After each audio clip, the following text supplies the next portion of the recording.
To stay where you're at. then. Yes, I'm gonna stay where I'm at.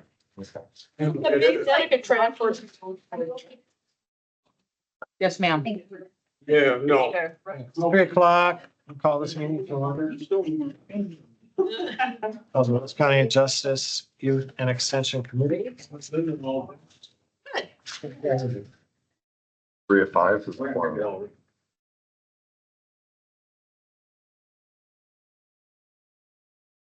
When you're ready. Oh, here's your support. Yeah, somebody's here to support you now. Okay, but you gotta. Wait, it'd be perfect. I would, at this point, I would,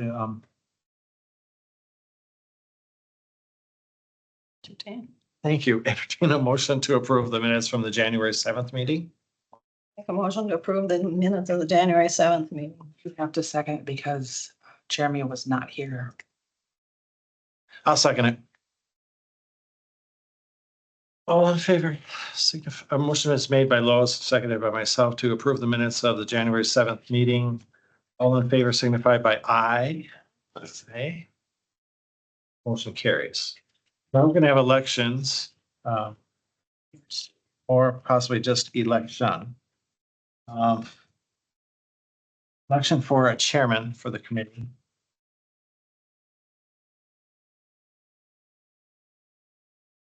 Nomination. Yeah, I would ask for nominations for chairman. I nominate Mike Russell. Second that nomination. Okay, nomination made and seconded for Mike Russell. Need a second on that one. Okay. Are there any other nominations? Are there any other nominations? Are there any other nominations? If not, then I forgot. Entertain a motion to, Still the unanimous. I always forget that verbiage. unanimous ballot for. I would entertain a motion then to cast a unanimous ballot to make Mike Russell the chairman. Nominations. Close out nominations too. Oh, and Close close out out nominations. Unanimous ballot. Want to do that? I missed the question. You're gonna close out nominations and cast. Then cast the unanimous ballot. Okay, got it. Second? I second it. So you made the motion. I'll second the motion. Motion by Lois, seconded by Jeremy. To appoint Mike Russell as the chairman. Favor? All in favor signify by aye. Aye. All right, Mike Russell will be our chairman. I'll continue to chair this meeting because Mike Russell is not here. Right, restorative youth programs, Rich.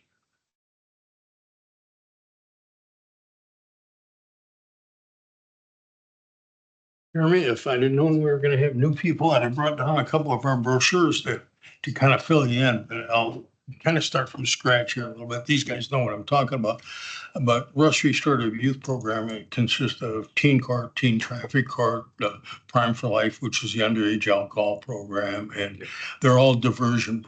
If we get people that are under 18 that have committed minor offenses up to including traffic offenses, it's an alternative to them in the fine, assessing the points, having a juvenile record.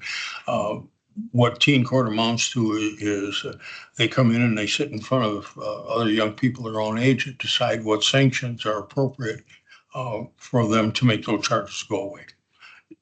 Generally speaking, it's some type of community service, probably a research project, perhaps serving on the teen court panel for X number of times, whatever else they might be creative in doing going forward, that they're actually doing way more work than if they just paid the fine. But it's a learning process also going forward. So if you ever have the opportunity, my office is up on the 3rd floor, stop up, and I've got the brochures and what have you up there. I'm right next door to the DA's office, so come on up and I'll fix you up with all the information then. Just so everybody knows, and you guys know the history on this, we've remained fairly consistent over the past months. Those that have completed the program have been offset by the new people coming into the program. So right now I'm out to teen court cases into July. with the applicants I've had. I've got more registrations right now in teen court than I have had in past years by the end of October. So there's a couple of things that account for that. I don't believe the kids are screwing up any more than they have in the past. I just think that the law enforcement is being a little more aggressive in taking enforcement actions and bringing that before the court, which is hopefully a good thing, that we can get those through. I had two that I had to terminate out of the teen court process this past month, simply because they were no-shows or didn't respond to any of my phone calls. Had one that he had a public defender on another case going forward, and even had his public defender reach out to him, and he still hadn't. So two of those people got terminated off the group. Generally speaking, it's their one opportunity to make things right. If they screw up again 6 months up the road, it's too bad, so sad. Now, there have been some exceptions to that going forward. I've had a couple of cases where either Judge Barner or Judge Anderson has said, no, I want you to go through the teen court process again. I don't, so that's up to the judge's prerogative, but as far as I'm concerned, as far as the program is concerned, it's a one. Unless the judge orders otherwise. I've got 4 active teen court cases working on sanctions right now, 10 that are pending to go through. I've added 3 additional teen court days. Normally it's the 4th Tuesday of the month. I've added the 3rd Wednesday in there to kind of take care of some of these backlogs. I don't want them going out any further than necessary. If I start looking out several months before I get them through the teen court, there's too much of an opportunity for them to screw up again and mess the opportunity up. So we're out as far as I dare. Charmaine has been kind enough to give me a couple extra dates, and maybe even now I'll have an opportunity to throw some more in there. So that may work out better. Traffic, I only had 1 complete all the sanctions this past month. 6 are currently working on sanctions, and I have to modify that just a little bit, because since I wrote this report and between now and then, I've had 3 more complete all of their sanctions. So we're progressing on that, but I look at the court calendar coming up, and I've got 3 more coming into court during the next couple of weeks also. So really nothing changes. Crime for Life, which is the underage alcohol program, I like to have 3 go through before I actually run or 5 before, and I've got 3 registered, and I'm gonna have to amend that. I've only got 2 registered at this time because one of those I had to terminate.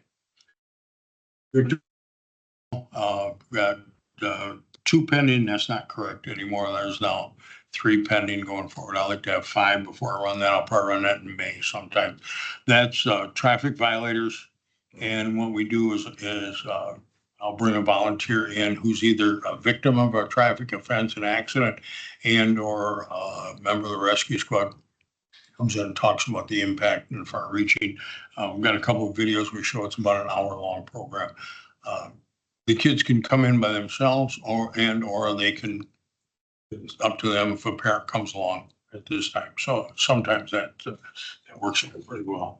Like the parents to be there, because I get a pretty good response off of that, but that sometimes the kids aren't as forthcoming if a parent is there as they would otherwise. So it kind of balances out.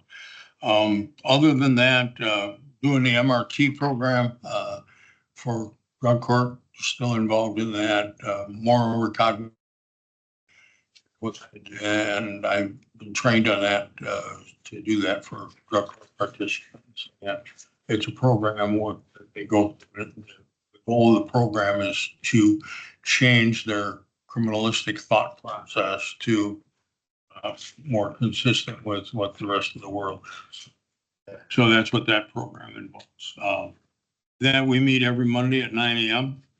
Currently, we have 3 people. As we get more participants in drug court, we're bringing them in right away in the program to start that. So that's pretty much all I have. You probably don't know what questions to ask, but do you have any questions at this point? You guys have any questions?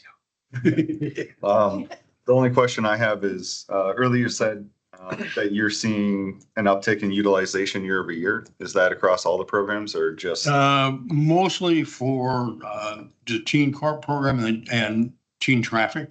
Okay, I'm getting a lot more traffic violators than I have in the past. What I'm not seeing an increase in is the underage alcohol. okay, 2 or 3 years ago, I had like 10, 15 at a time. I'm not seeing those big parties get busted. Now, whether the kids have gotten smart enough not to build a great big bonfire in the field and basically send out invitations to law enforcement and say, hey, we're having an underage alcohol party out here. Why don't you come and arrest everybody? So I'm still convinced that the kids are probably drinking the same as they always do, but they may have gotten smart enough not to build the fire. Now, we're coming on to graduation here pretty quick, and you might be singing a different state. I have seen an uptick in that in the past, so, and that involves all age levels up to 21. You know, they can Right. participate in that.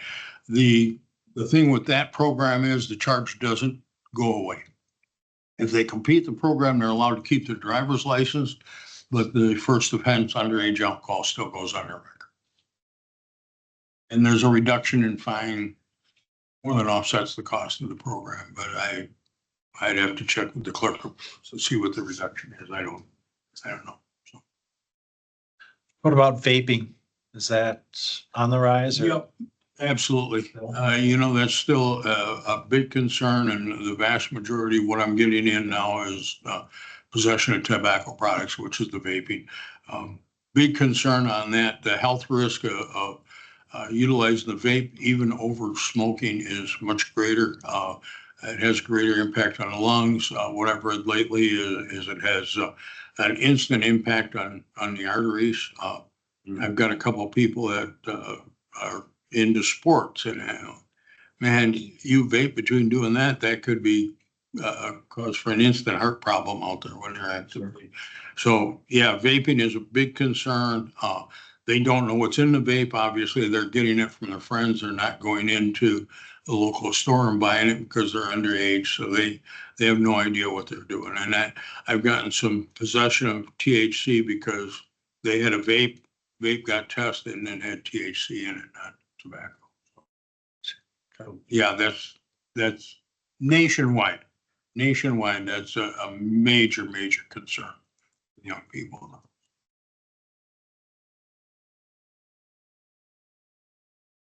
What's your ponder? Is there a Do you have any? program for that?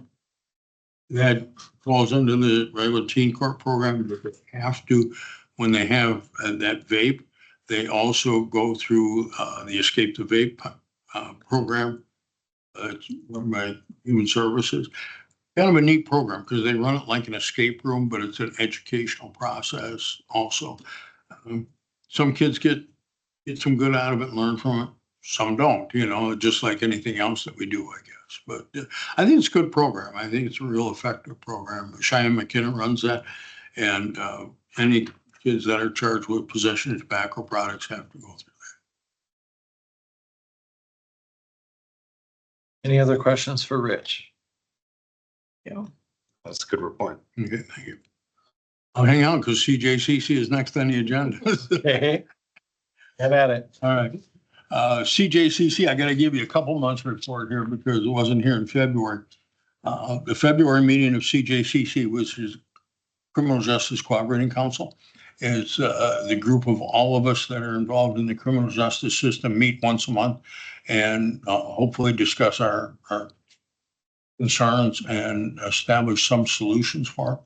Right. I just became chairman of that, and it has struggled, to say the least, in that it's been pretty ineffectual. So my goal is during the course of this next year is to develop a strategic plan for CJCC and that we actually accomplish something. And the program is they have no authority other than recommendations, but to bring recommendations to this group to say, hey, this is what we've researched. This is our recommendation on how to, here's what it's going to cost or not cost or save going forward. So that's what we're looking at going forward. And then ultimately, you guys or through us can bring it to the county board, full county board going forward, anything. If there's something that we can handle internally, make recommendation to any one of the criminal justice organizations that can be handled internally, that they go ahead and do. But just to give you an outline, in February, we established a couple of working groups and we don't do it as the whole thing, but we'll establish individuals and let the leader pick who they want involved in their working group and come back with their recommendation. First was one to research the expanded use of the Huber program in Russ County. We understand that there's not a lot of people in Huber, and so we wanted to look at the possibility of expanding that program, reducing the cost and fees, because right now, for an individual participate in Huber, there's some significant costs that a person who is possibly in jail may not be able to come up with initially. Don't know how that's going to go. We want to hopefully reduce jail populations and the use of electronic monitoring. The goal of that committee is to make recommendations to this group by did we say September, Mr. Cabranes, on that? Okay, so Mr. Cabranes is the team leader on that going forward. So we hope to see some progress on Huber going forward. We've already reached out to several other counties throughout the state to see what their structure was like and how they handle the electronic monitoring. So looking right now at just keeping the costs down and what we can do other than have people wasting away up in jail when they could be out working and be productive. The second group was on mental health issues concerning the criminal justice system in the county. Emily Nelson of the Public Defender's Office is the team leader on that. They did have a meeting on the 26th of March to determine what the concerns are and to develop an agenda for future meetings and to determine what they wanted to work on and what is possible to work on going forward. Ashley provided a good bit of information on that going forward. We appreciate that. So we're looking at that. This last meeting in March, Indian Head addressed CJCC regarding the services they were able to provide members of the criminal justice community going forward. And this was the quarterly program review focusing on Recovery Corp. The topics were the Recovery Corp participant fees, consistent with most other counties, that we wrote into to reduce, so we're in line with the other counties, and that's all under the grant. Updates on the participant contract and updates on the handbook going forward. So, and Angie may be able to enlighten us more on where that was going.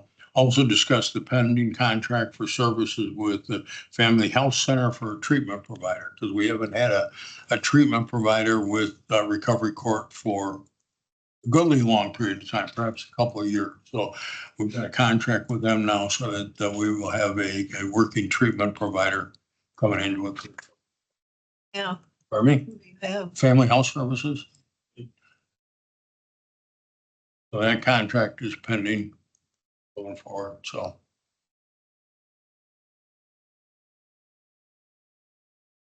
Any other questions? Mr. Cabranes may be able to answer some more of that as may have Angie going forward. I will leave that out there.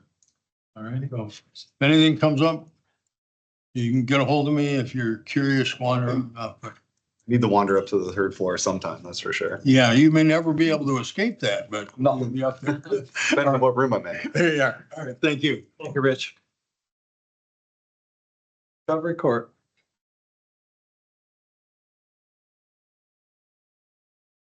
All right, so for Jeremy, who is not familiar with me, I'm Angela Costa. I'm the Recovery Court Coordinator for Russ County. I'm not sure if you know, familiar with what Recovery Court is, but it's basically an alternative to go into prison for somebody who has basically charges of possession of drugs. Sometimes we do have a couple that are OWI as well. So it's a 12, 18-month program that's all TAD grant funded by a federal TAD grant. Trickled down from the federal. It's a state grant, but it comes from federal funds. Right. So that is my sole purpose here. Currently on our team, on our court, we have 4 participants. They voted to add a fifth one today. Applications for two more. Going forward. And then today I do have the paperwork for approval for the out of county travel for 6 of us to travel to the treatment court state conference down in Wisconsin Dells at the end of the month.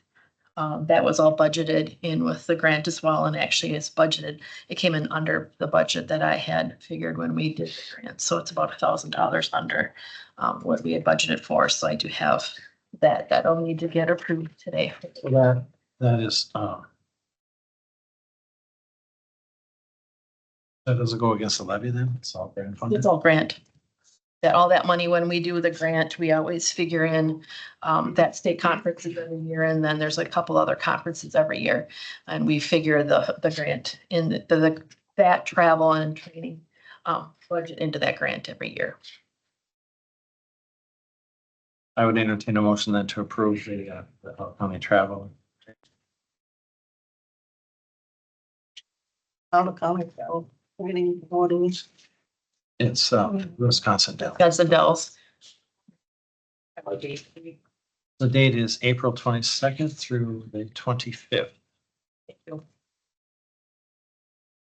we get our motion in second yet? We need a second. I'll second this motion. Motion by Lois and seconded by Jerry then to approve the out of county travels. Any further discussion? The amount on that is $64.73.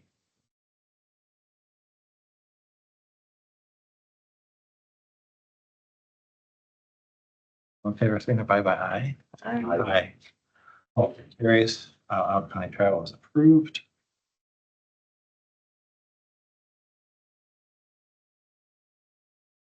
Is there another one too? For me, I think so. I thought it's maybe. Maybe a little bit further down. Yeah. Yeah, but other than that, the only thing that we, have going on is that we just updated the participant handbooks. Like I said, we reduced the participant fees. It's been $750 for a participant to participate in the credit report, which is quite steep. And when we looked at it, we're like one of 4 counties in the 54 counties and tribal nations that are in the recovery court. We're like one of 4 counties that require $750. Most of them only ask for at least $250, and half of that can be worked out in community service. So that is a big relief for some of the participants, because some of them are just coming out of jail, haven't gotten a job yet, or have kids and they have mouths to feed and all that. So $750 is kind of a steep. I mean, and granted, half of that can be paid in cash and half of that can be done in community service. But depending on what time of year it is, there may not be a lot going on communities. And so I know the participants that we have right now, when we told them that we reduced that, there was a big sigh of relief. It's a lot easier for them, and they can focus on more without having to worry about coming up with that much money. So we worked, we did pass a motion to bring it to this circuit court, the CJCC next week or next meeting, to get that moving forward. And then, like I said, we finally have contract for the treatment provider that we are working on. There's some questions yet in regards to certification and licensing, but we'll be getting that back by next month. We should be able to get something going. So it's all good. Like that. That's all right. But yeah, I'm on the 3rd floor too. So Come visit. spend a whole day up there, and so was Jack. Thanks, Angela. Yep. Vicar Brennis. Well, and good Yes. afternoon. Good afternoon, guys.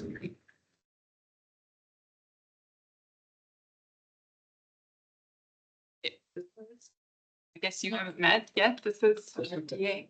I am the district attorney, Jack Cabranes. Nice to meet you. I'm Crystal, Crystal. office manager, paralegal. When he's in court, you'll see me.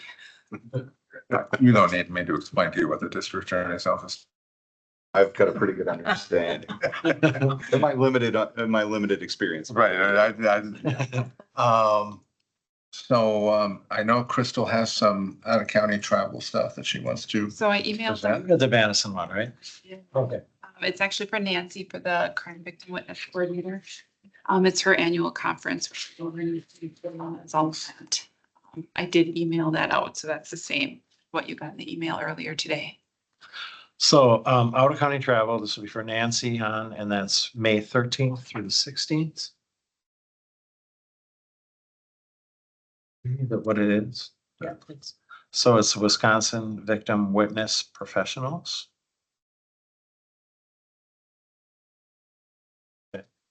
Madison. It is to Madison, and the total is $586.66. Anything else? Okay. I would entertain a motion then to approve the county travel.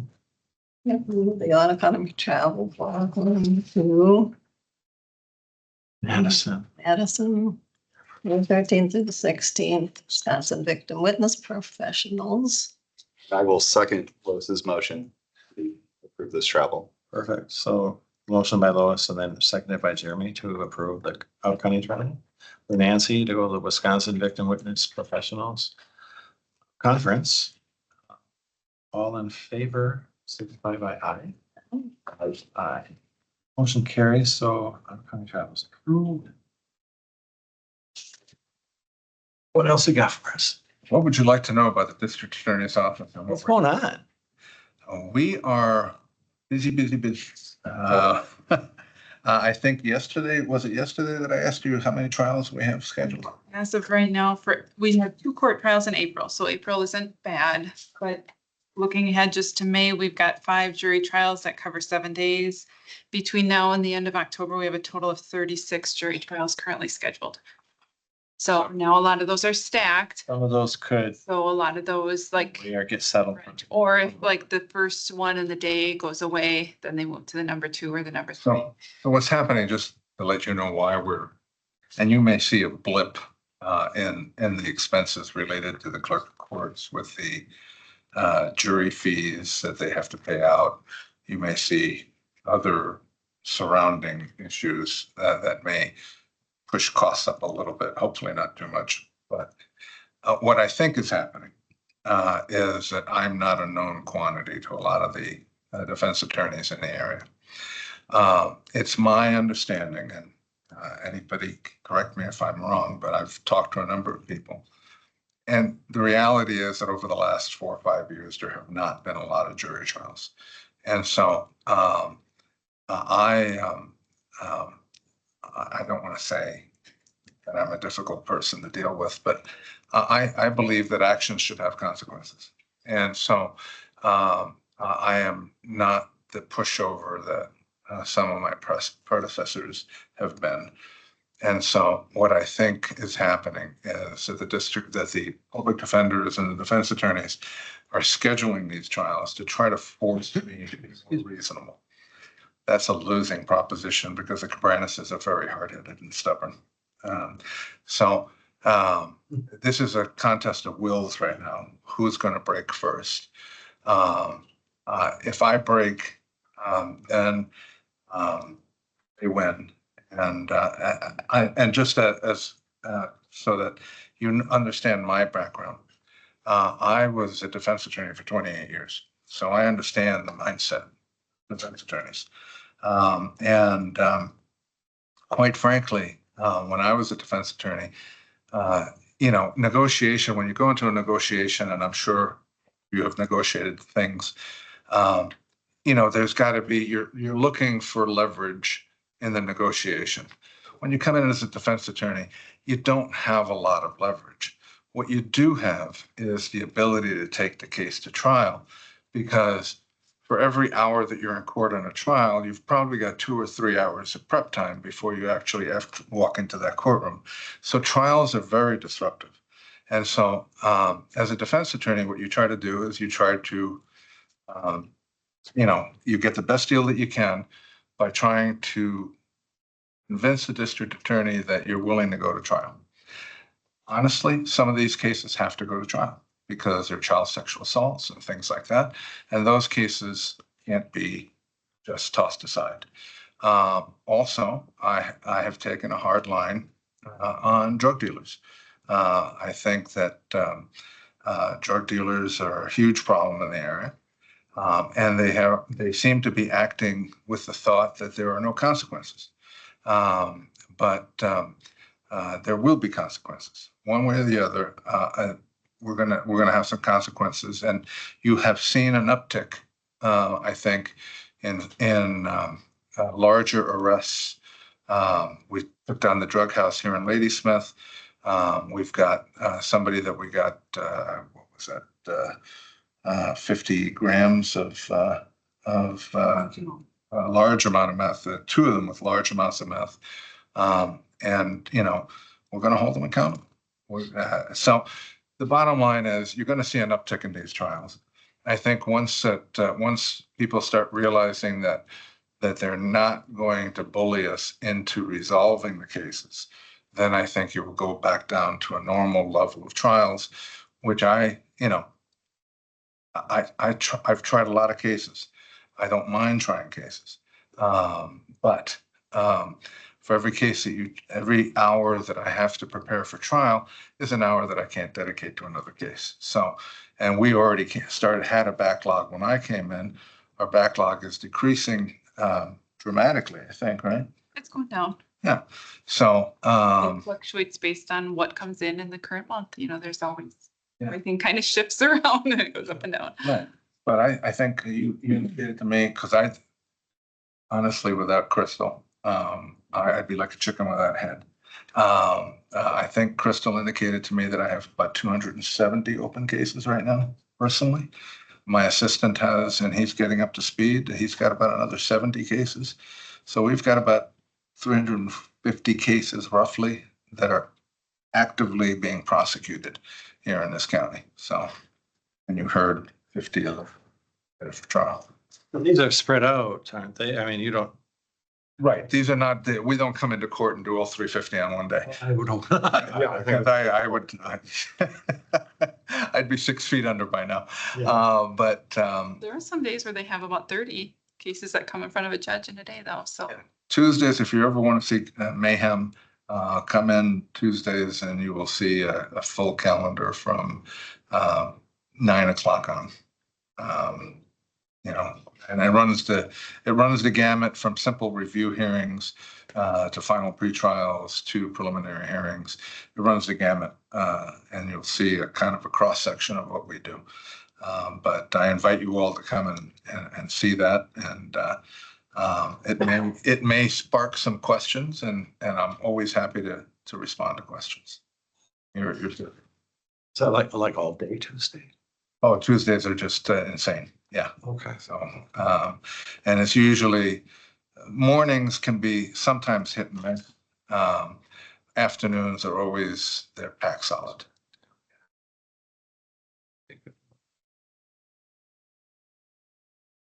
Does anyone have any questions? Well, other than the uptick in actual jury trials coming on, overall, is your case burden reduced like roughly the same year over year? Generally, yes, Okay. it is. I mean, it can go anywhere from, 300 to 600 total at any point in time, but it fluctuates a lot just because of the nature of when cases are settling, when they're not, how many times someone gets in trouble repeatedly before close. I think we had a little over 500 cases last year. I'm not really a good person to ask about year after year because I've been here 10 months. So she knows. She's the maven. Okay. And then also with the caseload roughly being the same year over year, are you seeing any perception in severity of the crimes? Well, I've only been here 10 months, so. Honestly, I don't think I've ever really run any kind of reports. I mean, there's obviously a big meth problem. Right. There's domestic issues that come up constantly. For our sexual assault. That's offenses. A lot of what? Weapons. There are Not a lot. Actually, in the 10 months that I've been here, I think I've dealt with probably half a dozen felon in possession of a firearm. I've had a couple of people brandishing weapons and things like that. But all in all, weapons offenses have not been a very large percentage of our caseload. Abuse. Drug abuse, domestic abuse, and sexual assaults Okay. are the big ones. Sooner than later, I'll be coming to talk to you about some ideas that I have about all of those things, but I want to flush them out first. All right. Thank you, Crystal. Thank you. Mr. Thank you. Morales. Have a good day. You too. Circuit Court. So those two combined. Court and Circuit Court. She's not gonna be here. Oh, that's right.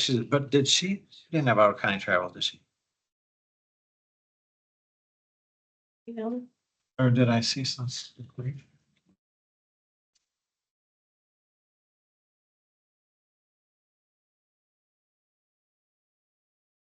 I'll let you know I'm out of town this week. There will be no Laurie. And that was it. Okay. Alrighty. And then I know she did say there was a couple of things that stats that she put in there. All right, extension office.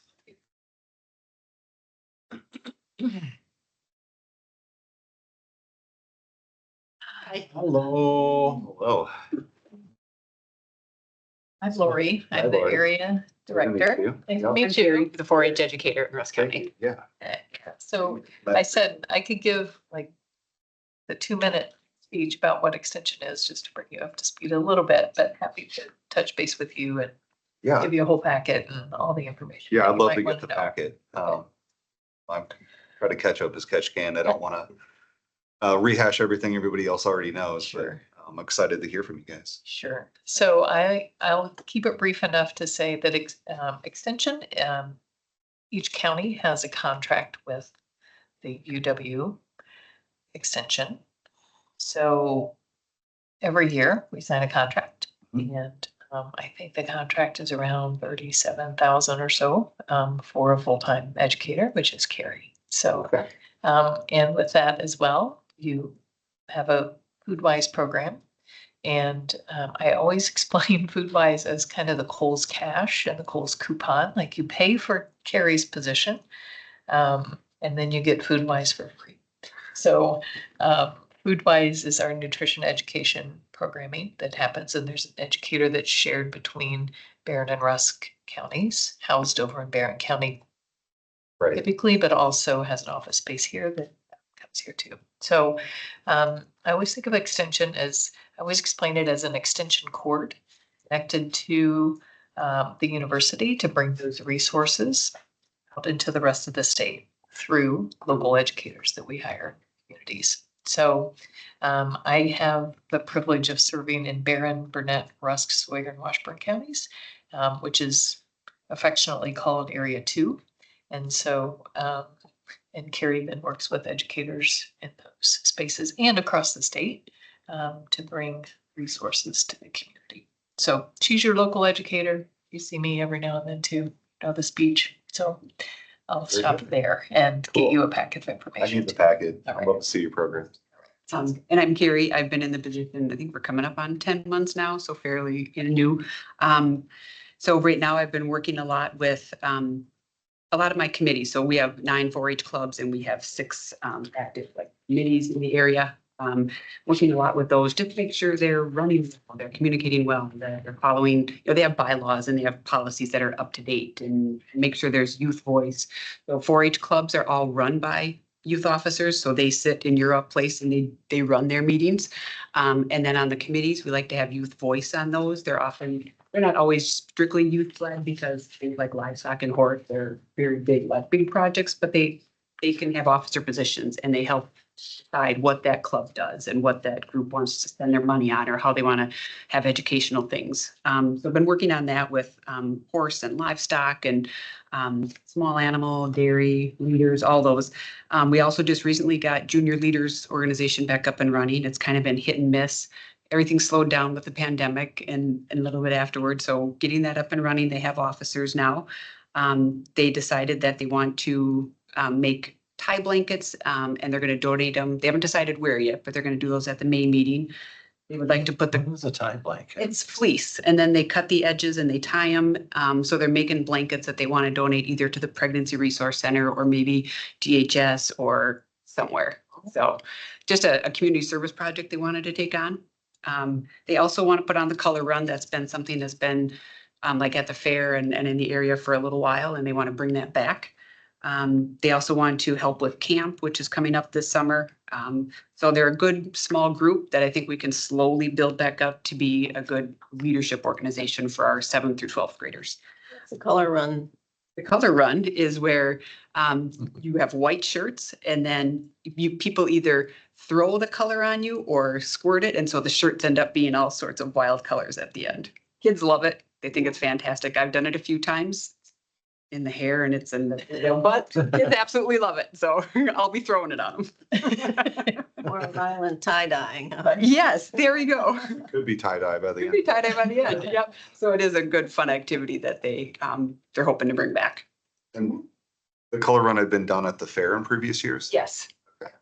So I think they're hoping to do that. I don't know what day of the fair. There's a lot of planning to do on that yet, but usually on a morning of the fair. And So this is for people that come into the fair or it can be for anybody.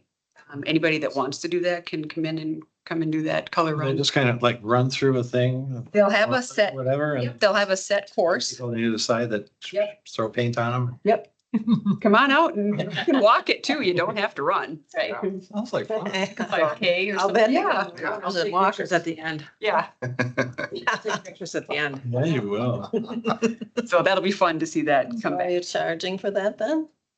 I don't have all the details of that yet. There will be a cost to register, like for the T-shirt and that. So, yep, there will be. Thank you. Otherwise, County Government Day is next Tuesday. I'm working, this is the first year I've been involved with that. Well, I wasn't here last year, but last year, like Charmaine and Cheyenne, a couple others from other departments were working on it. And so I kind of was able to jump in and help with that this year, organizing that. We're about 45 youth, I think, from different schools in the county. I think they're high schoolers, 9th through maybe 10th grade. And they spend the day here at the courthouse and they learn about county government and meetings and court and what different offices do. Like, where would you get a birth certificate? Where would you get a marriage license? Where would you, and we'll have board members talking, finding out why they give their time Yeah. to do this. Why is it important to be civically engaged? So I think that's a really good thing to. Meeting, don't we, that day? Next Tuesday? Board meeting? No, You know? it's not. They moved it. Oh, Because, It's so many conflicts. county board meeting? Isn't it on the 15th and then, Yes, 22nd. it's now the 22nd. oh, okay. They moved it. It was, but there was a conflict with town Here. board meetings, annual meetings. That's They right. have to be held on the third Tuesday. I can make mine, So and I'll get that's you. why they moved it. So the county board is on the 22nd. But you're talking about the 8th, right? The 8th, yes, it's Yes. County Government Day, where we have a couple board members who are going to speak to the youth and veterans. A veteran will be speaking, and then they will have kind of a bingo sheet that they'll have to go around and find where they would pay taxes at, for instance, or find mental health help. So it'll be a good interactive day for them. Working on that, and then I have a 4-H kind of field trip planned April 12th. They're going to Windy Meadow Acres for Clover Buds and Flower Project members to see that it's a whole different kind of farming. She grows flowers and sells them in Glen Flora. Oh, And so she has hoop houses and greenhouses and she grows flowers for bouquets and, so it's another aspect of learning how to grow flowers and have a business and do things you enjoy. So so she's actually a as well, that she sells plants and stuff or no? not necessarily plants, flowers. She mainly Flowers. the cut flowers. Oh, yeah. So we're doing that April 12th. I have about 20 of them signed up, so that'll be a good activity to get them out and to see what kind of things in the community about it. Camp and summer programming is in full swing. Our camp is July 15th through the 17th at Trails End, and we camp with Sawyer County. So we're started camp counselor training, and by the end of the month, we'll have camp registrations out. So that's for 3rd through 4-H and non-4-H can come and camp. 2 nights, 3 days. We're working on that. I did write a couple grants hoping to help with camp costs, like with t-shirts and programming that we do. I'm waiting to hear on those. Our Leaders Council, we have 3 youth from 4-H going to space camp this year. So it's been quite a few years since 4-H kids have gone on any of those. So they're going to Georgia.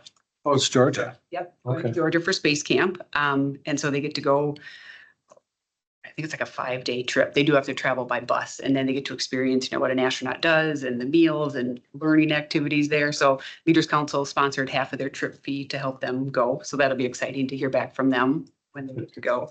So just lots of exciting things. We're working on growing it back up in the county. Sounds like great. Busy with a lot of stuff. It's been busy. Yeah, But, good for you. so, thank you. Any questions? And yeah, I was just gonna say that. Do you have any questions? Because, For Carrie or Lori? yep.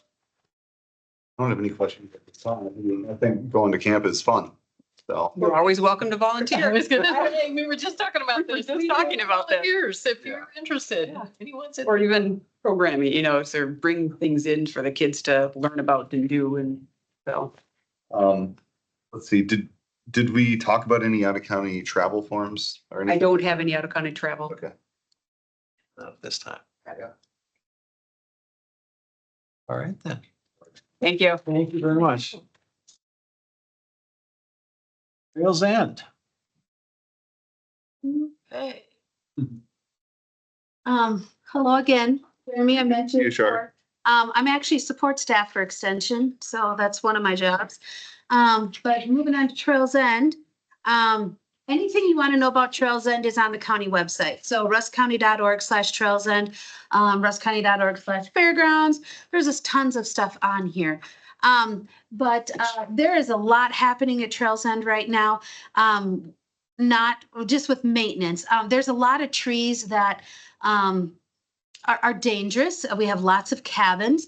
These trees are very old, so there's several trees that have been dropped. Property just approved a tree quote to take some 2 big trees, one by Canoe Shed, and then the other one is by the amphitheater. Very tall, very large ones. So that's going to happen. The guys are going to be out there all day tomorrow cleaning up the debris and all of that. So there's a lot happening there. Our first meeting of the Board of Trustees, they typically only meet during the summer, is actually coming up April 15th. Camp calendar, it's a very busy year out there. Not so much right now. We have one school group in May, but then look at June. June's crazy. July's crazy. August, we even have weekday in August. And then September it winds down, and then we finish out the fall. It's a beautiful time out there in the fall. We'll have we'll have spooky open house, something like that again, for general public to come out to. But yeah, it's going to be another off the charts summer there. We are a licensed rec ed camp, so there's a lot of rules. When you are a child and you stay away from home, the government wants to make sure you're safe. So that's a good portion of my job is the licensing and then also the booking. I'm now booking into 2027. We have a lot of recurring family reunions, things like that, not of all which stay on the same weekend, which makes it very challenging. But so anyway, super exciting things are happening out there. One of which today at Property, Bob and Cheryl Kelly, they're with the Jana Kelly Memorial Foundation. They came to Property and asked if they could totally revamp 2 cabins. One is going to be the Birch Cabin, which is a larger cabin. It's right next to the obstacle course that they built last year. And then So they're gonna demo the inside, they're gonna take out the bunk beds, redo the floor. There's gonna be car siding on the walls and ceiling. They're gonna level the floor and epoxy it, fill cracks, just tighten the cabin up under the doors, replace the bunk beds, because if you've ever slept out there, it is not very comfortable. We have mats that the jail has, so that just kind of tells you the comfort level there. They are gonna install ceiling fans, and then they're gonna do a little slope work, because there's some seepage coming in underneath, at a value of $8,000. That is just for the birch. Then Jason and Frank Simpson, they are grandsons of Darlene and Cliff Moore. So way back when, Cliff was the caretaker, then his wife, Darlene, became the caretaker, then his son James became the caretaker. So there's been Moores out there a lot. These are the grandsons. They want to redo Juniper. So back in the day when the Moores were caretakers, they stayed in the caretaker cabin. And That was Juniper? that's called Juniper. Oh, Juniper. Right, right. Let me just pull up a map and I can show you where all this is happening. So here's the obstacle course. There's Birch and Juniper's right over here. So the wonderful thing about that is they're going to do the same thing. And we currently do not use Juniper. It has not been used since the caretakers used to stay there. And now they don't do that. So that will increase capacity by upgrading that cabin. Then they don't want to stop there. They want to, once they figure out, what it takes to revamp a cabin, they want to then look at all the other 8 cabins and start soliciting sponsors for other cabins. So super exciting news there. Yeah, and all of that, those 2 cabins will be revamped before we open in June. So lots of work happening out there right now. One of the things we'll be talking about at the trustee meeting is a 2025 plan of work. Obviously, the swinging bridge will be a very large endeavor. If you go to the county website, let's just do that just to show you. The first picture you see is our beautiful swinging bridge at Trails End. Unfortunately, 2 winters ago, when we had all that snow, a big tree kind of toppled over the one ramp up to it. And so we received $15,000 in contingency funds to repair that. It needs some other repairs, but the capital improvement request did not go through. So this will just be a Band-Aid, but we have very strict time frame when the DNR lets us work on this. So we'll be starting in May. So that will be big time trying to get that done. We have some ARPA projects out there that need to be completed, being the nature trail, but a nature trail is all beyond the bridge. And in order to get to the swinging bridge, you have to go over another bridge. So, so we have, some things to work out there. But anyway, that's the exciting things at Trails End. But on that swinging bridge, you have the lumber, et cetera, that to Yes. go ahead with the repair. All the funds, yes, because contingency funds don't carry over to the next year. Mhm. So, so we had to spend the money, but they're just sitting there. And then right now with the weather, it's It's just very not the right time. hard to accept. Yes, because, you have to go over that one bridge to get to the swinging bridge. And then you have, so way over here, you have acres and acres and acres. We have a new boardwalk that we installed, but that boardwalk beyond there, we had 40 acres donated. And so that's what some of those ARPA funds will do. So we'll probably get Hawkins Correctional out there, but that's a whole lot to bite off in a summer. But ARPA projects need to be completed by 2026. So we're going to try our swinging bridge and the ARPA project finished. Gonna try, but right now it's tree cutting time out there. So, so lots happening at Trails End. So that's all I really have for the caretaker and coordinator report. 9-acre facility. When you rent camp, you get the entire camp. There's a gate if you want to keep the gate locked. That's fine. We have youth group use and then we have private use. Very different policies for both. Several years ago, WRA put in an amphitheater out there, and ever since then, Trails End's a place to get hitched. So lots of weddings happen out there. It's a wonderful property that people tend to forget about. But yeah, it's very secluded. I went there when I was a kid in 4-H. Yes, most schools go out there in sixth grade. And Lois is our rep Longer than me. from this committee. It's Lois, so. Yeah, people aren't forgetting about it if you're booked, right? If you're booked all through the summer, that's a good thing. Right. And part of being booked in June is that Washburn County camp shut down. So they needed a place to go. There's not a lot of rec ed camps, and if they are, they're very in disrepair. So several years ago, the code changed because I've been working in extension since 2007. So I started doing the booking and stuff then, and the code, I mean, we got inspected a year, sometimes every other year. There was nothing like now. There's strict code for everything out there. Background checks, you name it, everything. And our youth groups have to follow that.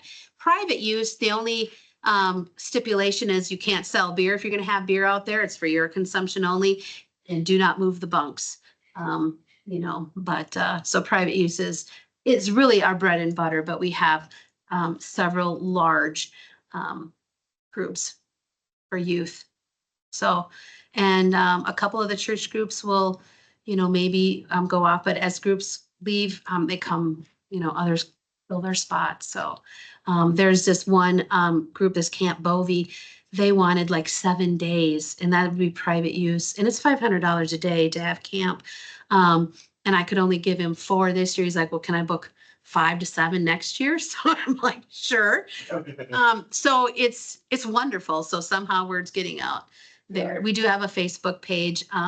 So when I did get a cancellation, I threw it on there, and right away, boom, got booked. So it's a wonderful property. So Yeah, and it's good that it's still so affordable at $500 a day. I know when we book like corporate retreats or anything like that, the expense is much higher. So that's exciting that people I'm sure. access this for weddings and things. mhm. Yeah. And did you say that you're only open in the summer? Like I saw that snowshoeing and skiing was open in the winter. It's also. Yeah, you can go out to Trails End anytime. The only stipulation is if a group is in session, that group has camp. You're not allowed.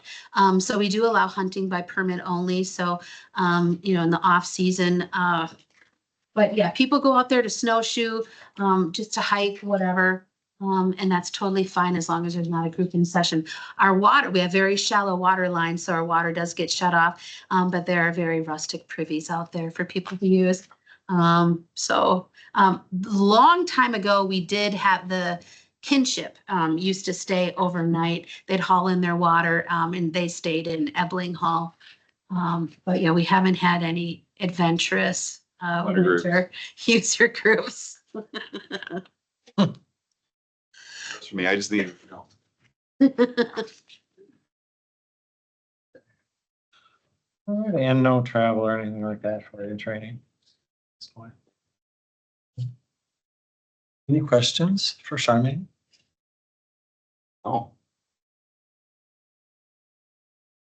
Very good report. Thank you. Oh, thank you. And glad to hear that it's booming again this year. Always Yes, that was a huge. So the Kellys used to stay out there for many years. They had their family reunion for whatever reason. Then they moved it to Bob and Cheryl's house, and Kellys are a very big family. And then they had that tragedy with their granddaughter. And so every year they pick several projects to do in her honor. And last year it was $15,000 to do that obstacle course. And then they were able to fit a weekend in where they went back to camp to stay. And then they came in September when we had that October when we had that spooky open house, and they were in the Birch Cabin, and they just fell in love. And so it's just awesome that they're just going. And that will only benefit all the users out there. So So yeah, they will continually, so I don't believe that family reunion's going anywhere else. I believe they'll stay at Trails End now. So it's just wonderful. So. And getting sponsors to fix the other cabins. That is Yes. Super. Yes, because Grace Bible Church, they are a very large user. And in Iron County 4-H, they come.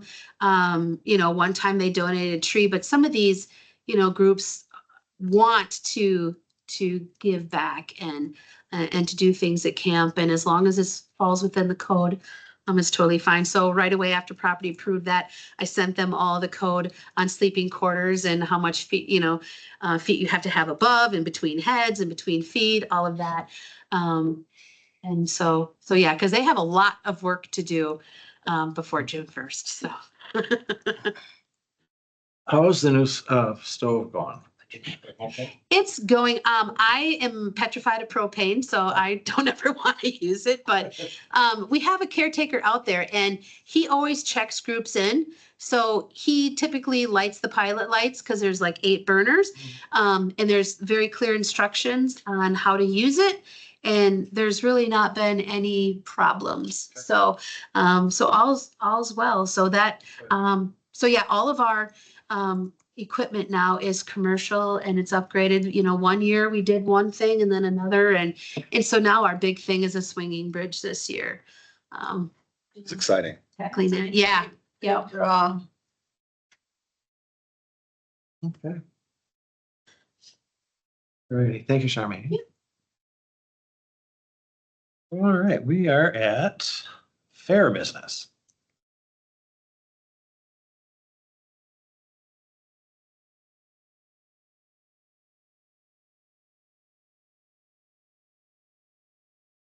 So Jess, Jeremy, Jess. Great to meet you.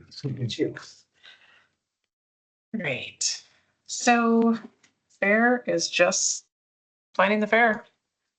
Where we're at. Our last meeting changed some of our shows. Thursday, we had a request by the livestock committee to change up all beef, swine and sheep show times. And so we did that. We've just moved a couple of them up. They're moving their beef show to the multi-purpose barn also. So all the shows will be in there. So we had to accommodate for some time to get things switched over and whatnot. So ATV ride that we've had the last couple of years, we have chosen to move that now, starting in 26. We're going to do it every other year. So we're not going to have one this year.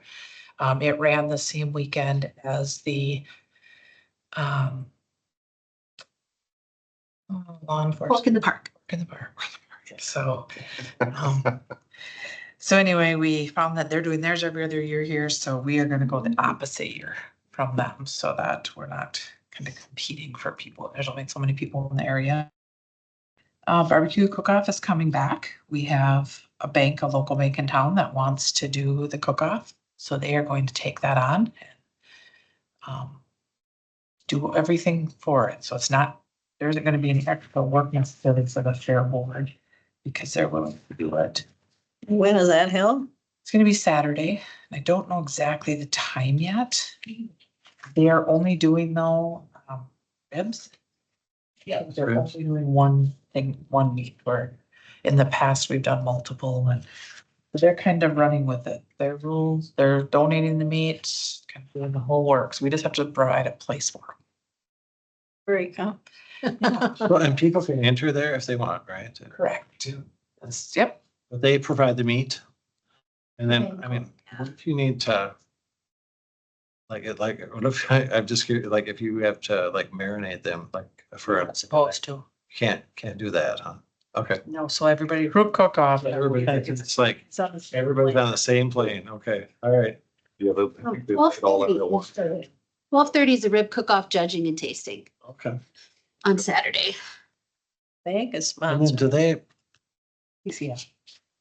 do they sell or do they just give away ribs for people, for example? Away. Yeah, okay. So they must start in the morning. Yep. It must be. Most people get there. Great. Yeah. I usually start at 7. It was early. but we were doing chicken ribs and then, well, it was kind of like whatever they wanted to do, whether it was beans, some people would do desserts. It was It's incredible. kind of like a whole meal, like It a was. picnic meal. type. Everybody fought about who was gonna do the tasting. Wow. Pretty cool. You're not gonna leave the fair hungry. There's tons of free That's true. food. I mean, there's a lot of food vendors, but. The way the corn was going at the same time. Well, yeah. Yeah. Have you been to our fair? I haven't been to the fair, no. Oh, you need to come. I grew up in in Barron County, not Russ County, so You need to come. It's awesome. yeah, You have a lot of good things going on. I have a funny feeling that I will be attending this year, Yes, at they least over the week. volunteers, so. And I was just volunteering to. Also, Yeah, you can go. Only if you want my sheepadoodle, like my doodle duck. That's the things that we got. So what were you saying? Oh, just like, taking tickets, Yeah, to get money at the gate and stuff like that. a volunteer were able. Yeah. We also, the board has decided to go with 715 Promotions to put on our demo derby. You'll see we have a contract today for that. The poster. oh, yeah. Yeah, look at the poster. It's on our website too. I think I saw it on the website. Look at that. Yeah, it is. It's pretty. Ready I'm for the, excited. I think they're gonna do a really nice job for us, so. Again, it will be quite a bit of work, but this group is not afraid to work, so. Get her done. Other than that, I don't really have anything else. So where are the contracts that we need to get? Yeah, this is not a familiar laptop to me, but there it is. All right, it was in your packet. There's two. This is Wally's pedal pull. That's Judy Serp. She does a pedal pull every year. This is a contract for $300 and some metals. And then here is the demolition derby, with 715 Motorsports and Promotions.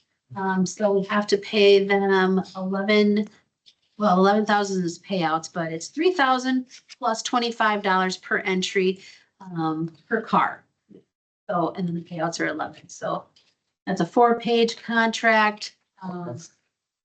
That's what we pay them and then we charge.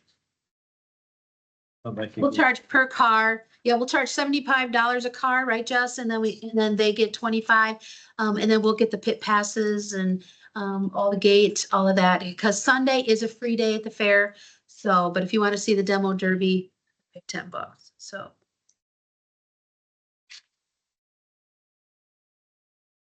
I guess I would entertain a motion then to approve. Can we do these together? So the contract for Wally's pedal pole, we have pedal poles. State sanctioned kid pedal pole contract, and then also the contract for the rough time demolition derby agreement with 715 Motorsports and Promotion.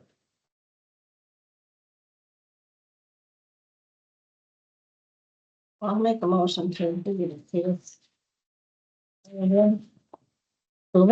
Yeah, just say, yeah, you motion to do what I said. I'll put it in there. Donnie got what, I got it. okay. Two, what And I'll second it. Perfect. Any further discussion? All in favor signify by aye. Aye, motion carried.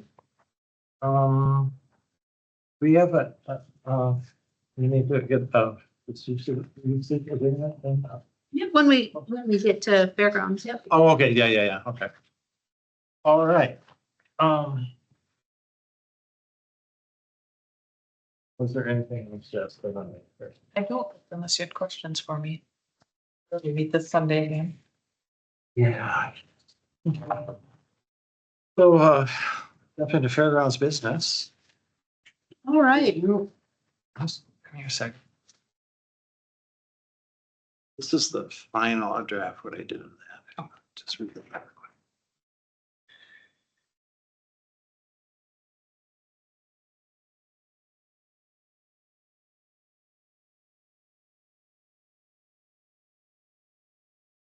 Good. Okay. All right, well, the latest new thing at the fairgrounds is, normally I don't talk too much about the senior youth center, but it is on the fairgrounds and, property usually does that, but it gets a little confusing because this committee talks about usage of the fairgrounds, issues of the fairgrounds and Trails End. But then, senior youth center just kind of falls in the cracks. We have so many users out there now. That building was built long ago by grant funds. So currently, only youth and senior organizations can use it. We have Exercise Club, we have Bridge, 4-H groups use it. Powerhouse was a very large user of it and finally went back to where they were before. So now we are going to have another available meeting room, which will be great. We have the Masons meeting out there, girls, Cub Scouts, Boy Scouts, just all sorts of users. And I'm running out of room. So I do the booking for that. That'll be super exciting to have another meeting room. The code to the door has changed. So the guys will paint the room and I already have a calendar raring to go for that. But that is a lot of indoor stuff. I am going to explore the option of charging fees out there. Those grants are long gone. And there is a line in the budget, all of that. So I want to explore that option. Plus, we now have internet out there. And so if anybody wants to use the internet, we ask that they contribute towards it. So there's going to be some new things shaken there. In the meantime, at Property Today, we have a horse spectator fence that got approved today. There's a big tree that needs to come down for the new wash racks. The bathrooms, the north bathrooms, the week of the 14th or possibly the 21st, weather depending, JD Ellenbecker will be there to tear them down in April. In a couple of weeks, yes, it is starting because they have to complete that building by end of July. So Yeah. boom, boom, boom. So there's going to be so much activity at the fairgrounds because we have the Chuck Wagon remodel. We want to get all of that done fairly quickly because one of the bathrooms, portable bathrooms that we purchased will be alongside that building. And with the upcoming usage, we're going to need bathrooms. And we have 2 very large camping groups coming. Unfortunately, the year we tear down the bathroom and the showers, but it is what it is. We're making precautions. We're getting potties, you name it. So it's going to be a wild ride at the fairgrounds this summer. Good thing. Yeah. And I do have some usage agreements. Before I get there, Oh, yep. I was thinking about all those bathrooms and more toilets, and the water bill will go up and heating for all the showers. Well, we already have 2 water heaters out there in the girls and the boys. So it's not going to be much. Water is very cheap. We already pay for the meters, all of that we have to do anyway. And we're on city sewer, so that's going to help immensely. We'll be getting new water heaters with the new bathrooms, I bet, right? We'll get what? New water heaters, more efficient. Yes. But the guys this week are taking out the existing ones in case we have to use them in another property. Oh, gotcha. Okay. There's nothing wrong with them. So, yeah, we're gonna use whatever we can. What's the age on those? Oh, I said, what's the age on those? Oh, 30 years? Not at the water heaters, but Oh, okay. those bathrooms. Yeah, Well, that's what I was interested in, the age of the water heaters. I couldn't tell you. Are they propane or electric or? Couldn't tell ya. Brett could. That's not here. But anyway, yeah, so Okay. that's it for fairgrounds report. All right, so Bid agreements? Okay, so this one was already approved, this graduation party, but they want to actually do it the week in advance. So rather than 6/1, they want to do it 5/25. oh, okay. So that's why you're seeing And that one that's- again. That's okay as far as your scheduling? Yep, there's, yeah, fairgrounds is nothing like Trails End. And then this The fair one, next year we'll have to do this differently, but I never really thought about fencing. But in the fairgrounds ordinance, it states that you can only advertise on the fairgrounds fence if you are a fairgrounds user. Well, the fair always puts all of their sponsors on the fairgrounds fence beginning in July. We didn't think to put that on the usage agreement, so we're doing a separate one for the fairgrounds fence. And what I might do is just tie it into the fairgrounds agreement next year. But this is just to get us through. So the chain link fence along the highway and then the big tall grandstand fence, starting July 1st and going through the end of the fair. And Sponsors, absolutely. So this will be ongoing with each, We'll have to remember to do it. we have to do it every year. Yes. We can't make it like, Well, also, so the fairgrounds reads the fairgrounds advertising on the fence is only for fairgrounds users.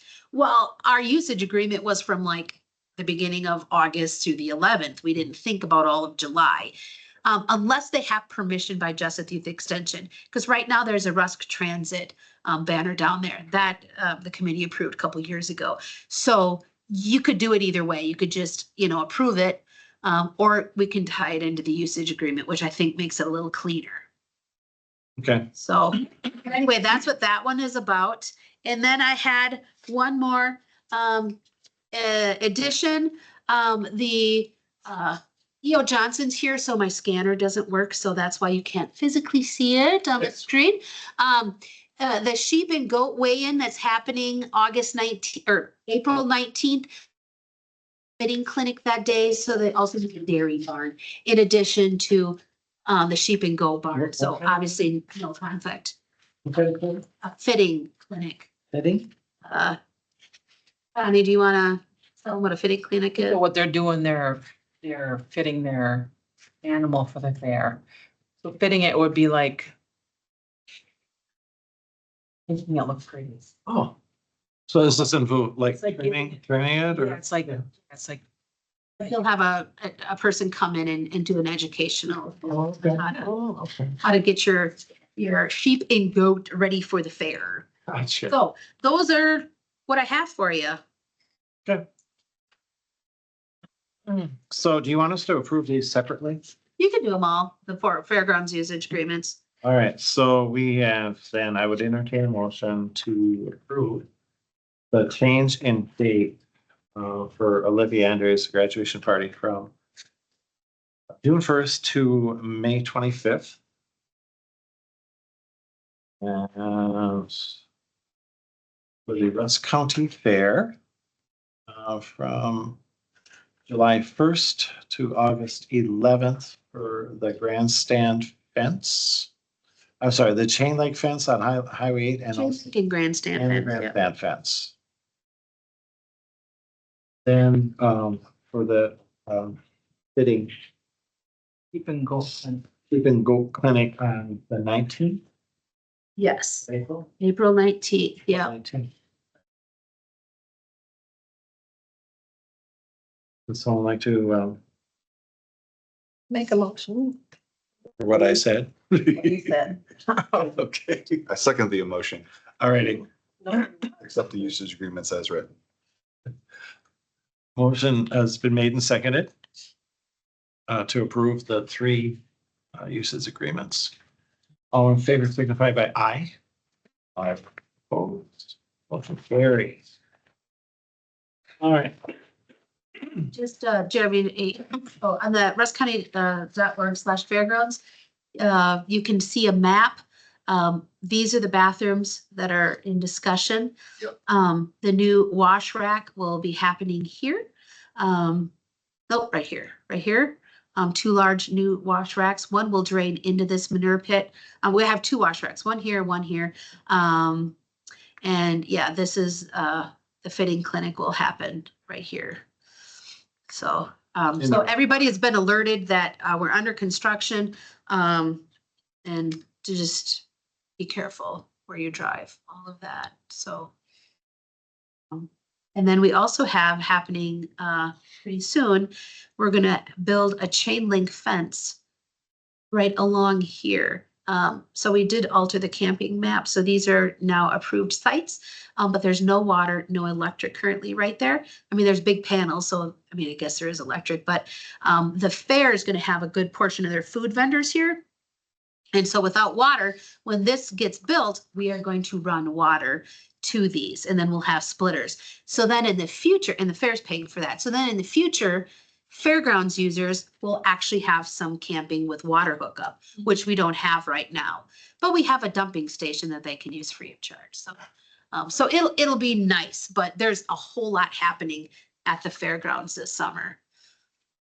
So And we're redoing the pump house, the building. that's a maintenance. Oh, the chuck wagon is the fair food booth. It is right here. It used to be called the OLS booth.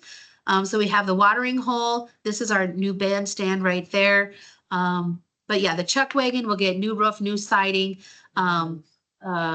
bathrooms on the side with doors. Yeah, all happening hopefully within the next 2 months. Who's doing all the work? The fair is doing all of that. So, but Brett has been amazing. You know, like the horse spectator fence, that's back here. So here's the horse arena. Here's the announcer booth. It's this fence right here. It's just posts with like, not chicken wire, but some type of thing like that. But the posts are like falling over. And the spectator fence is to keep spectators safe. So, you know, horses don't get in there. So that's where that new fence is going to go, using the existing gates. But Brett, he came up with the quote. I'm finding the funding for it. I just reached out to all the horse users like, hey, if you want this to happen, got to contribute, and maintenance will do all the work. So it's been great partnership having Brett on board. So. But you can learn all sorts of things on russcounty.org/fairgrounds. Okay. So then last but not least, a resolution allowing other entities to utilize the Russ County Fairgrounds. So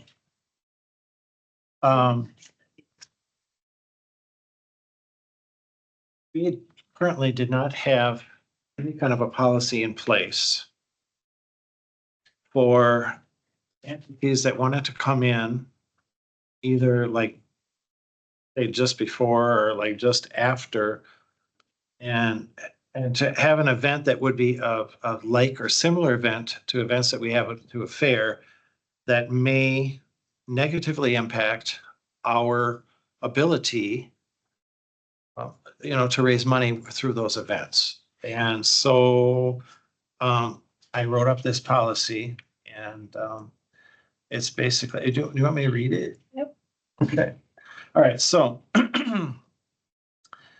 this is a scheduling guideline for usage permits at the Russ County Fairgrounds. So whereas the Russ County Fair is held during the second Thursday through Sunday of August every year, and whereas the Russ County Fair has several events that happen every year, and whereas the Russ County Fair is solely funded by donation and revenue earned by events at the fair, and whereas usage permits for similar events by other entities at the Russ County Fair could have a negative impact on the Russ County Fair's income base if permitted to be held close to the dates of the fair, and whereas all of the annual events sponsored by the Russ County Fair are, but not limited to, a truck pull, a truck and tractor pull, a demo derby, a mud bog, and any event put on during the rodeo.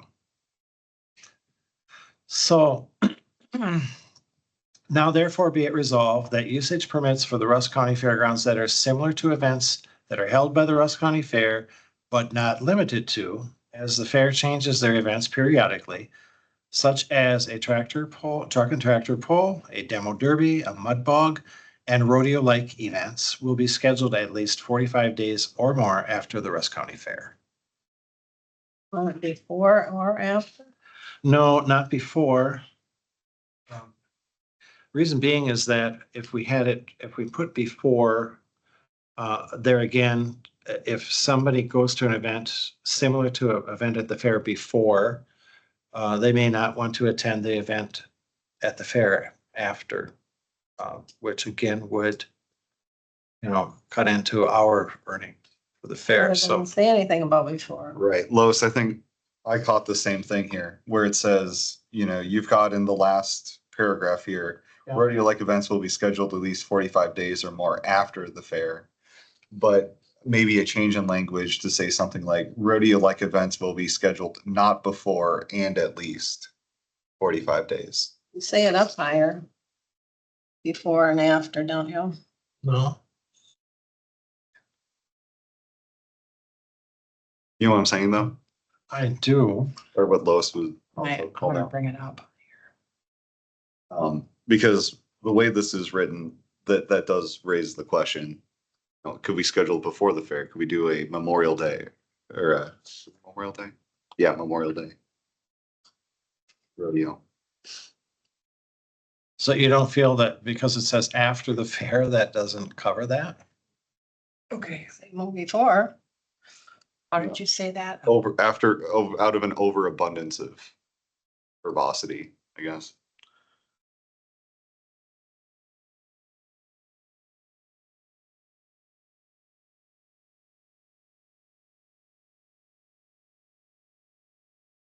You know what I'm on your page. Mhm. But I think that omitting a before statement leaves room open for people to ask and question, well, can we do it before the fair? There gonna be any rental time if you do 5 days before and 45 days after? Will the summer be gone? 45 days would be mid-September. Yeah. Usually we don't shut the water off until end of September.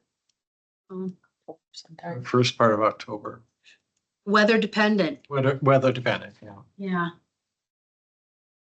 Those 35 days too much? 35 days too much?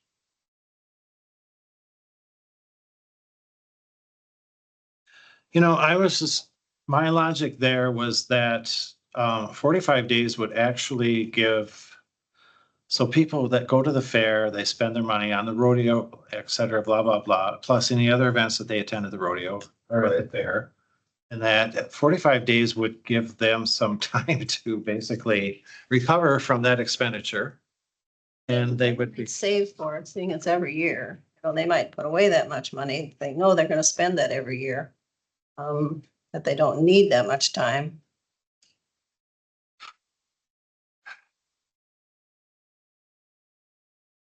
Is there anything else that goes on at the fair? This that people rent it? Oh, So you're looking at September 5th or 25th would be 45 days after the fair. does anybody else use the fairgrounds, or? We don't have a lot of usage. A couple of years ago, we had a church that would do some pumpkin carving and a hayride, but they knew that the water wasn't gonna be on. Sometimes we have weddings. Let's see, I'm not sure if we have any weddings, because I already have some booked.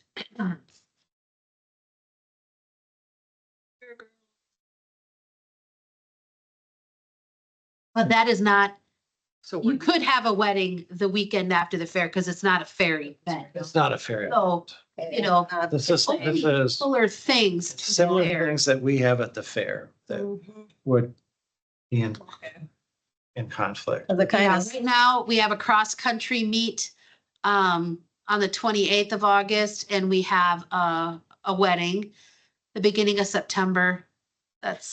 So far, that's it. Go that way. we're in. Schedule, not before. But when it was talked about at county board, it was, whoever, the Before. county board members that talked about it said to And protect it At least 45 before days and after. after the fair. So that's good. that's only because I'm nitpicky about some of that stuff. No, now that I think about it, yeah. Yeah, it's good. Because that will clear up that question right away. And the fairground is only typically open for use for events that might fit this profile, like May 1st onward, June 1st onward. That's when the water is on. Okay. So yeah, we usually don't have much out there.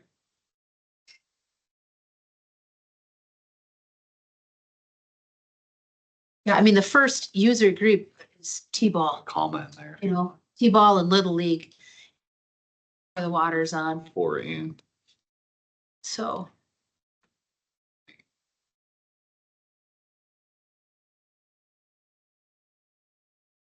Oh, so.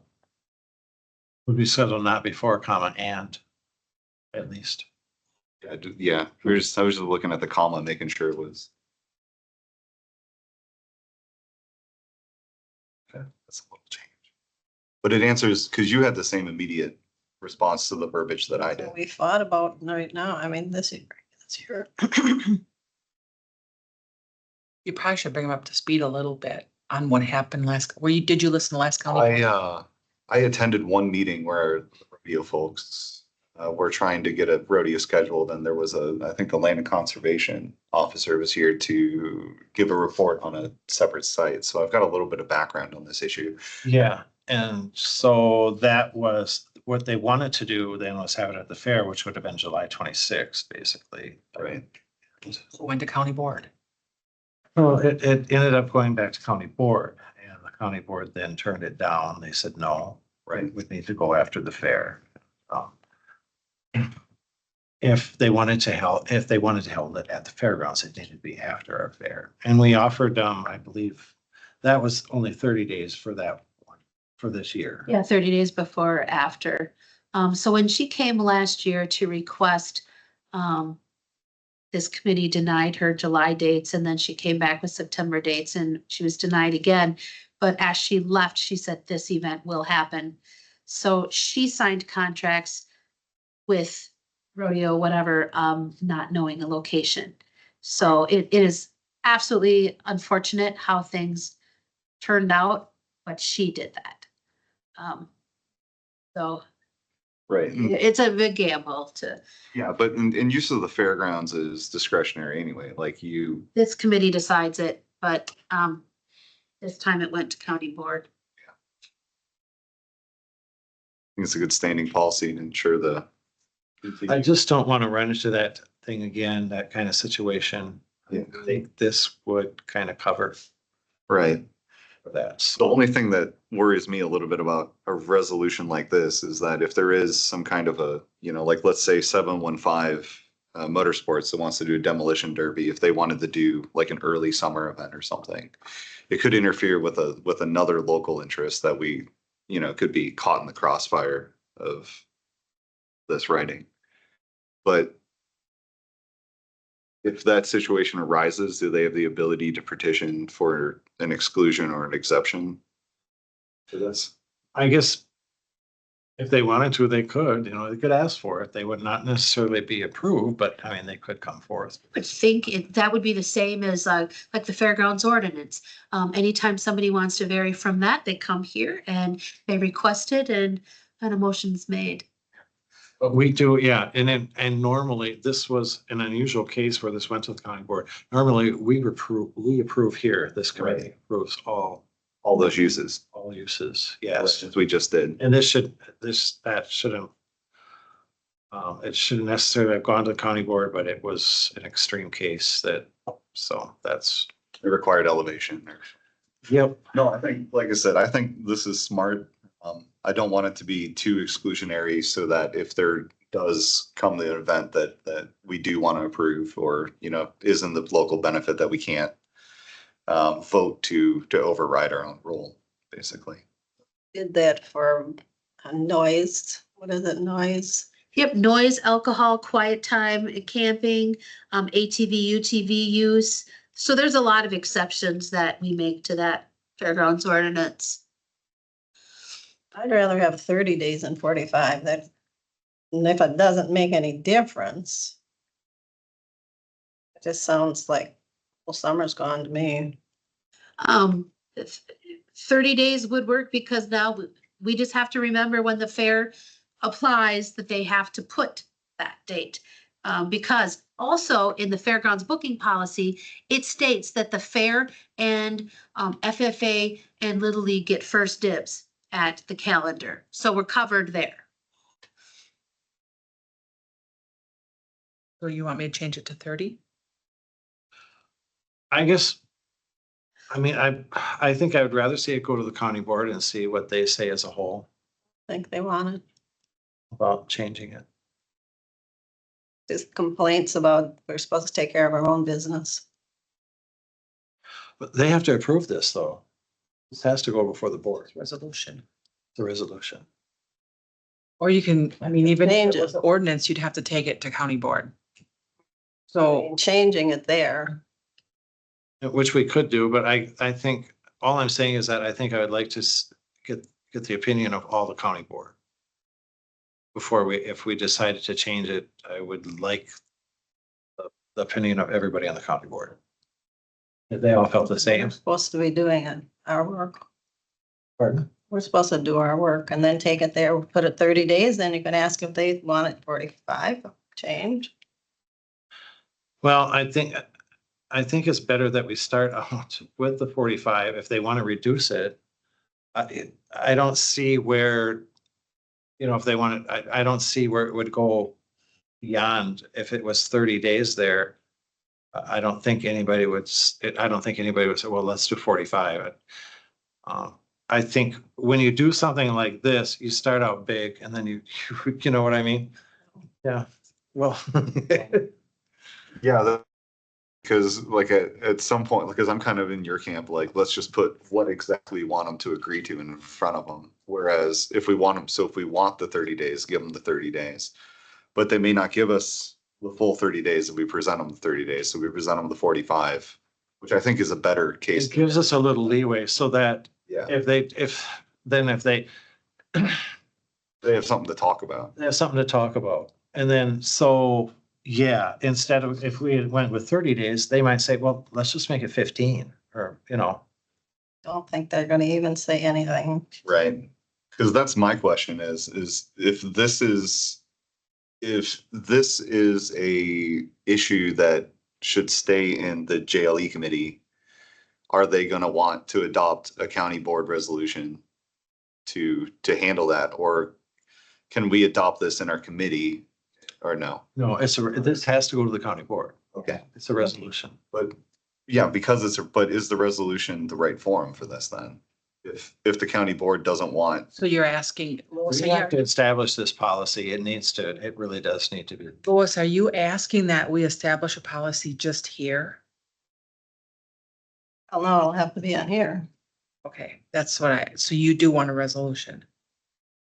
But I just wanted to change the days. Because it seems like we're just so closing off any opportunities that we're just making the whole summer little thing and But it's only for those events that are similar to what the fair puts on. So if the circus wants to come to town 2 weeks before the fair, have at her. it sounds. That right? Am I right in that, Tom? Okay, so it's not like you're saying We don't have a circus. no events whatsoever 45 days before or We after, don't have a circus. We don't. right? So you're not saying that no events at all, 45, right? It's just, Like fair yeah, events. yeah, That's yeah, it. yeah, yep. Only like fair events. I don't care. It just sounds, are so restrictive. We are just, nobody can use it. And if people are gonna take it like that, I think more. You're gonna see 45 days, you're not gonna be thinking that, okay, we're an exception, we'll just ask. I don't know. It sounds so.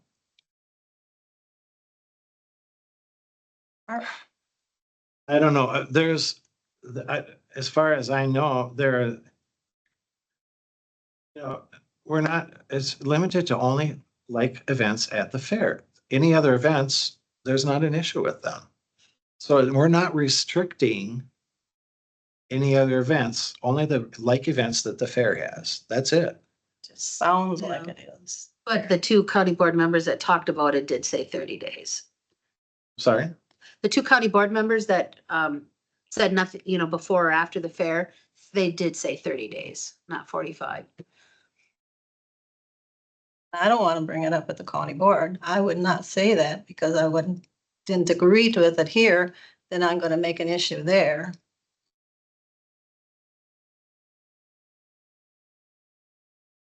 I think if we're gonna do the resolution, I would be willing to move to the 30 days if it helps Lois make a decision. Cause I also feel like I understand why we're doing this. But I also understand why it feels restrictive, right? And so like I get this. So I do have kind of a harder. Do 35. Yeah, it's one hand or the other. 30 is easier to figure out. A month. So, but my bigger question is I'm still not sure why we need a resolution from the whole board for this. If the committee is gonna vote on. Because it establishes a policy. Because they requested it. Okay, because they requested, A few people said, you know, we've got to do something to, Check it. Because okay, we had really Okay. nothing in writing to. yeah, which gives the committee flexibility to make their own decisions. If we need so the premise is we need a policy in writing to present to have ready in the case of another one. the difference is the fair is put on your behalf. Right. Well, no, I understand that. It's, It comes full circle here. But what I'm saying is that I thought that decision-making power would stayed in the committee and maybe that's wrong. Policy. Maybe that's wrong. I don't care. Either way, I'm all for this. I'm all for bringing this to the board. make the power. It's a power. Yeah. It still goes to county board. It has So to, you have some, it's just the nature of, I believe, county government. You can deal with certain things, but certain things start in oversight and then they move on. I mean, some things go to oversight, then to finance, then to personnel, then to county board. I mean, it's Be fun. a trickle effect. You know what I'm if you saying? get into this and you're gonna see, there's resolutions that come up all the time. And it's, you know, for each oversight committee submits resolutions for various different things and, they have to go to the county board for approval. The oversight committee cannot approve them. It has to be approved by the county board by majority vote.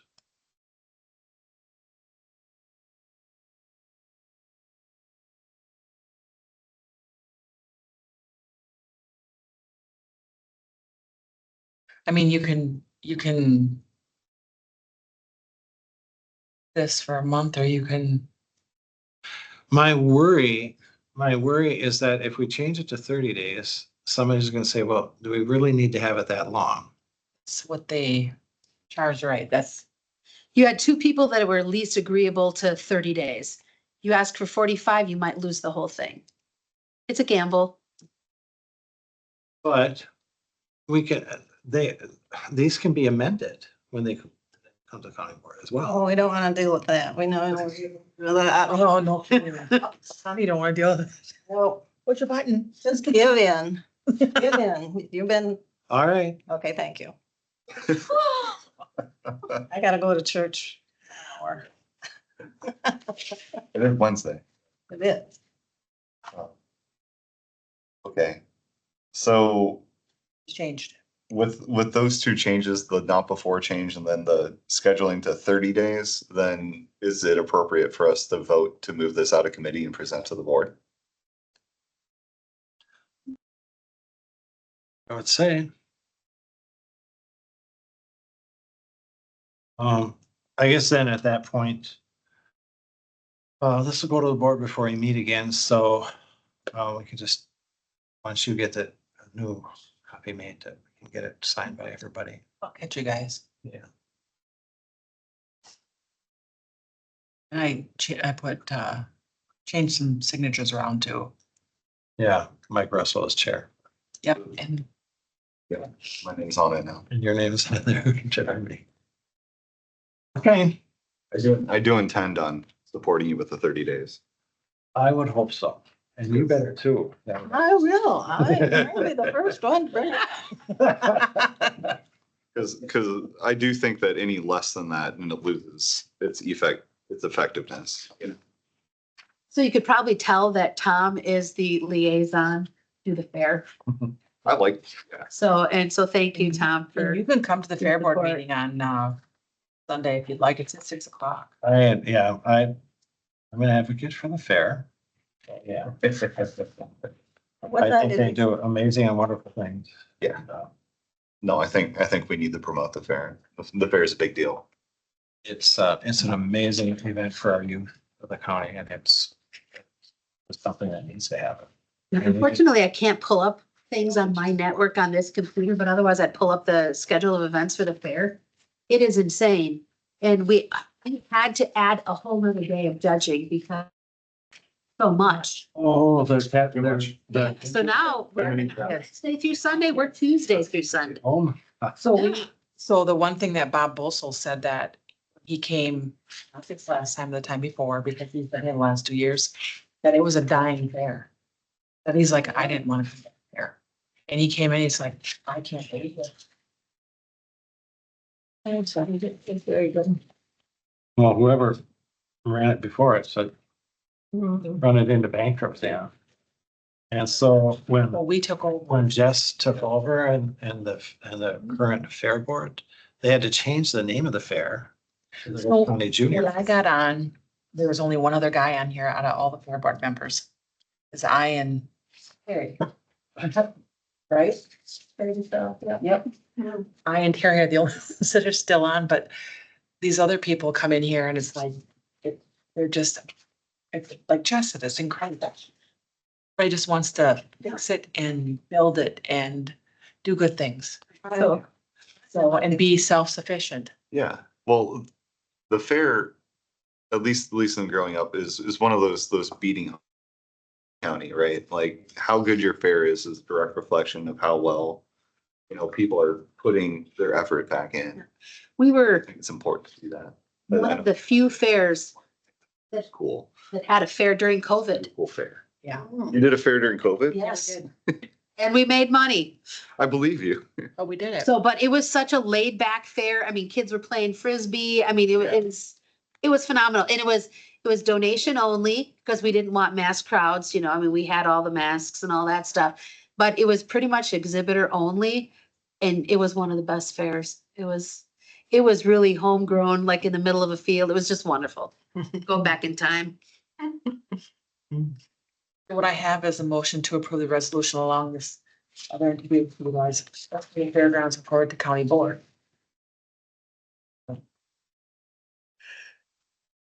Did we already do that? You did the motion. Lois, you're gonna make the motion? I'll second that motion. Okay, perfect. Motion made to second and then to approve the resolution and forward it on to the county board. All in favor signify by aye. Aye. Motion carries, so the resolution will go to the board with a couple changes that we discussed. If everyone had a chance to review the bills. Any questions? The promotional pencils were a little expensive. I believe I saw that. They are cheaper than buying them. They're cheaper there than buying them through Shop 4-H. Oh, you're the one who put this one in. Carrie did. Carrie did. If you're on the extension one, I don't know which one you're on, but I'm on the extension one and I was looking at. yeah.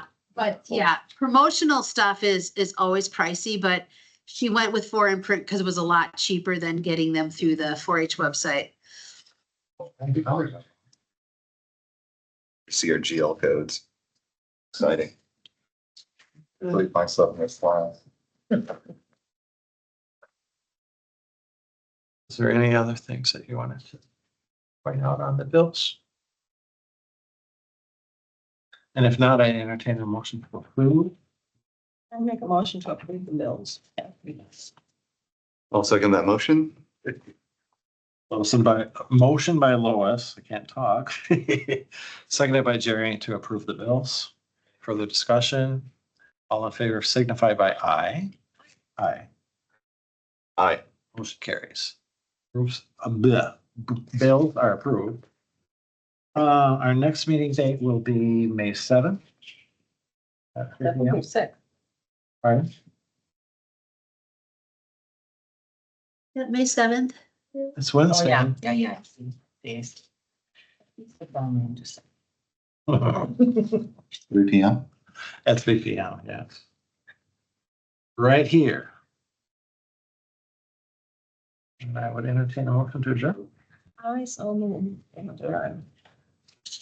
4:49. What time did we, We got 4:50. what time did we start? 3:01. I did. You did? Believe so. And I He's been stopped seconding recording. everything today. I second that motion to adjourn.